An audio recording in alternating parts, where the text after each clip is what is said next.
Episode 4 is out, and while there's no question that the quality far surpasses that of the others, the Doctor is still not a hero, and Russell T Davies thinks you are stupid, and I'm going to show you how.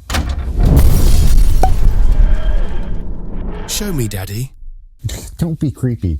As I revealed in my previous video, the Doctor, once again, is not the hero of these stories. His actions don't save the day, and if part of your overall plan or agenda as a writer was to consciously achieve this over the course of the series, it would make total sense to stick in an episode like this one in the mix. An episode that overtly doesn't call attention to that particular agenda. Because he's not even in the episode? Exactly. While some might think I'm about to say that the best part of the episode is that Ncuti's Doctor is only in it for a few minutes, you'd be wrong. All you have to do is look at episodes like Blink, one of the highest regarded episodes of the new era, to know that having the Doctor front and center all the time isn't necessarily a requirement. Good storytelling, however, is. I'm a time traveler. Or I was. I'm stuck. In 1969. Normally, we don't warn against spoilers, as we assume you've already seen what we're talking about. So many have dropped Disney Plus or just stopped watching. I think we're okay. Good point. The ratings are already the lowest in the show's entire 60-year history. As usual, the two primary issues of the show are the agenda checkboxes and the sloppy, lazy writing. And let's face it, we wouldn't even really care as much about any personal agendas as long as the writing was solid. I'll say it again. Viewers demand good writing.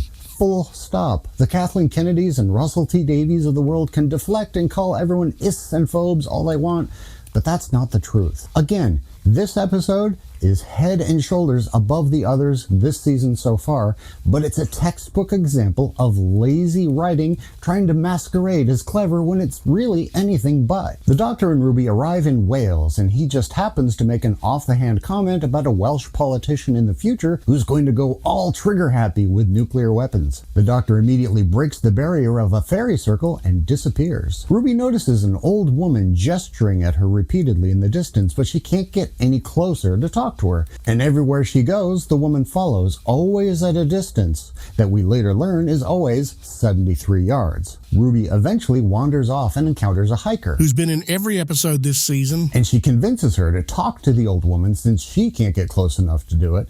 Old woman whispers sweet nothings into the hiker's ear, and she runs off in terror as if her IKEA were burning down. Ruby eventually reaches a pub where the locals engage in some light racism. It's racist, my dear, to be blunt. People come from outside, they think we're all witches and druids. English versus the Welsh. One of the patrons inevitably confronts the old woman, who whispers sweet nothings in his ear, and he runs off as if his favorite distillery were burning down. After spending quite some time in the town, Ruby is eventually kicked out and travels home, the old woman following her every step of the way. Reuniting with her mother, she naturally wants to protect her daughter, so she goes off to see what's up this old woman's butt, and as expected, Ruby's mom gets an earful of sweet nothings and not only runs off, but even grabs a taxi to get away, as if she were told that Ruby had burned down her favorite fabric shop or something. I'm running out of analogies here. Another 20 or so years goes by, and Ruby sees the Welshman the Doctor had mentioned and realizes this is all happening so she can prevent him from unleashing a nuclear holocaust. So, skipping ahead, she eventually uses the old woman deliberately this time to whisper sweet nothings in the wacko's ear, and he runs off as if his hair salon was burning down or something, and resigns as Prime Minister. Ruby lives out the rest of her life, and as we can all guess, of course, she eventually becomes the old woman, and we see her perspective back on the Welsh cliffside as young Ruby and the Doctor first exit the TARDIS. This is the epitome of lazy writing. He may as well have ended this with, "It was all a dream." Let me explain. We knew Davies was going to lean into the supernatural more. That's fine. We knew that the old woman was telling people something that would make them run away in terror.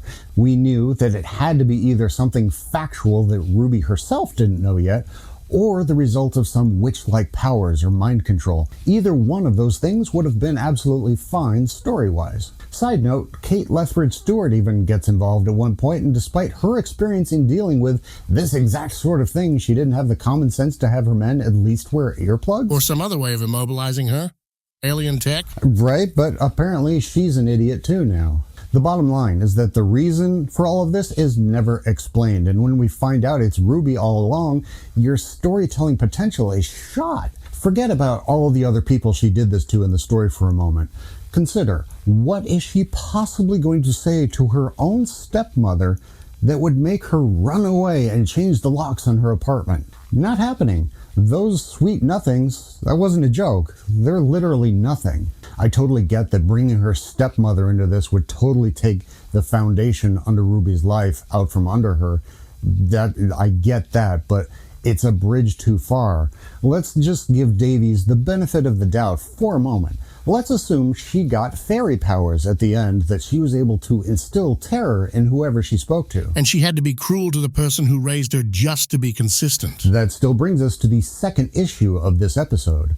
At the end, when old Ruby shows up and sees her younger self, nothing is changed to break the cycle. The story just resolved because it needed to. She maybe sent a telepathic message of don't step. The second she steps out of the TARDIS, young Ruby would have no context for that. If you wanted to go that route, the old woman should have been whispering that to her all episode long.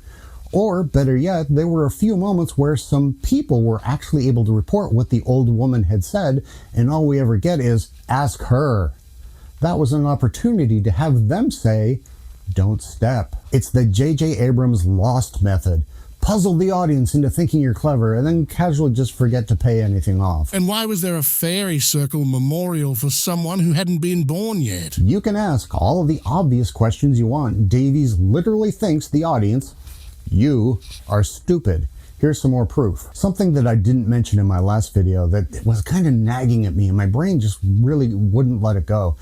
There's quite a bit in Boom that didn't make sense logically. The soldier's daughter, though, really stood out to me. Her behavior was like abnormally stupid for someone of her age. Her reactions to what was going on around her were not normal. It didn't make sense. If it was her very first day on the planet, that's one thing. But if she had been in this war zone for any appreciable length of time, she would have known what the mine was and the danger it posed. She would have known that the phallus the doctor was waving around was a corpse. There would have been plenty of them back at camp, even if she had never left the camp before. She would know that it was a hologram and not her father and what it meant, and not blindly running to this hologram as if he was really there. Then, as some really nasty stuff is going down, the hologram just starts distracting her by showing her pictures and memories that she eagerly takes in, all the while oblivious as hell to what's going on around her.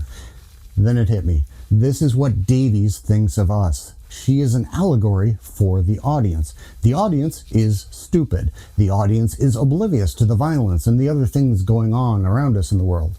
The audience is easily distracted by the memories that Facebook throws at us. Whenever anything bad happens, the rallying cry of the social media crowd is thoughts and prayers, which was a major component of this episode. There's even a moment where everyone is literally surrounded by bots all chanting thoughts and prayers. He's right in the sense that instead of offering up empty virtue signaling, we should be taking up actual action. The daughter is the audience, and the robots are the hollow virtue signalers. Or literal bots.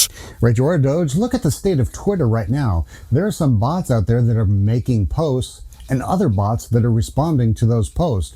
There's some content out there that has no human involvement in it whatsoever. Davies used to have respect for both the audience and Doctor Who. I mean, I feel very responsible towards the old series of Doctor Who because I love it. And so I'd be absolutely mad to interfere with that past. Those icons should stay intact, and I'm so delighted we didn't change one of the fundamental principles. All the basic rules are still there, because if you were going to fiddle with the basic rules, you might as well do a new series. What happened to that guy? We need that guy back. The Doctor needs that guy back. Something clearly changed. I admire him so much, Russell, as a writer, and that's why I'm here doing Doctor Who. It's because of Russell. You'd all love to see Christopher come back as the Doctor, right? See? Now, what would have to happen for that to become a reality? Sack Russell T Davies, sack Jane Tranter, sack Phil Collinson, sack Julie Gardner, and I'll come back. Want some more proof that he thinks we're idiots? This from the Daily Mail, just a few short months before the premiere of the anniversary episodes. Doctor Who maestro Russell T Davies hits out at rubbish modern woke scriptwriters who are obsessed with diversity rather than loving television. Seriously? A person who thinks that they can get away with gaslighting someone thinks that individual is an idiot. He thinks we're idiots. That says it all. Stay fresh, cheese bags.